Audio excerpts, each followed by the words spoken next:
গতকাল 25 জুলাই সকাল থেকে বিভিন্ন সোশ্যাল মিডিয়াতে ইউটিউবেতে একটি ভিডিও প্রচার করা হয়েছে খুবই নোংরা ধরনের, যেখানে স্ত্রী পুরুষ চরিত্র দেখা যাচ্ছে। তাদের মধ্যে যে পুরুষ চরিত্র তার সঙ্গে আমার নাম যুক্ত করার চেষ্টা হচ্ছে। ভিডিও ঠিক কি ভুল তৈরি করা কিনা, কোন চরিত্র কারা করেছে আমরা কিছু জানি না, কিন্তু এর দ্বারা আমার ব্যক্তি চরিত্রকে হনন করার, আমার ব্যক্তি ইমেজকে ধ্বংস করার এটা খুব প্রচেষ্টা হয়েছে। একটি ষড়যন্ত্র চলছে অনেকদিন, সেই চক্র থেকে এটা করা হয়েছে। সেই জন্য আমার মনে হয়েছে যে এটার সত্য সামনে আসা উচিত এবং যারা এই চক্রান্ত করছে তাদেরকে আইনের সামনে আনা উচিত।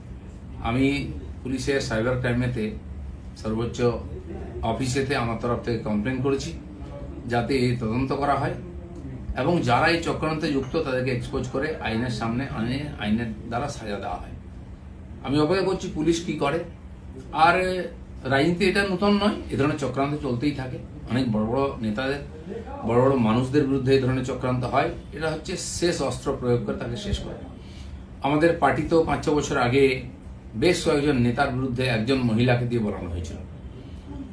তার মধ্যে আরএসএস এর প্রচারক ছিলেন এবং পার্টির উচ্চ নেতৃত্ব ছিলেন। তিনি সোজা বলে দিলেন যে যে লোকেরা এই লোকেরা আমার সঙ্গে দেখা করেছে তারা আমাকে রেপ করেছে। তার উপরে পুলিশি কার্যবাহী হয়, কোর্ট কাছে, তারপরে সে চাপা পড়ে যায়।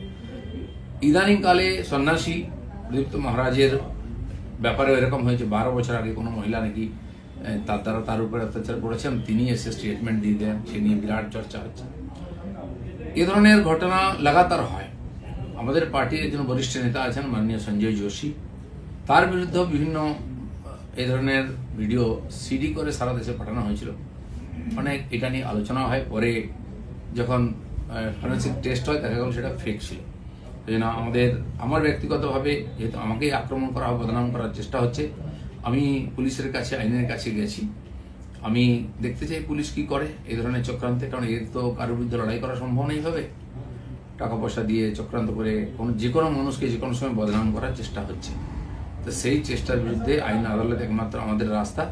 আমি আইনের কাছে গেছি, লিখিতভাবে বিভিন্ন লিঙ্ককে সেখানে আমি পাঠিয়েছি যে যারা যারা এটা নিয়ে ইচ্ছাকৃতভাবে আমাকে বদনাম করার চেষ্টা করেছে তাদের বিরুদ্ধে ব্যবস্থা হোক।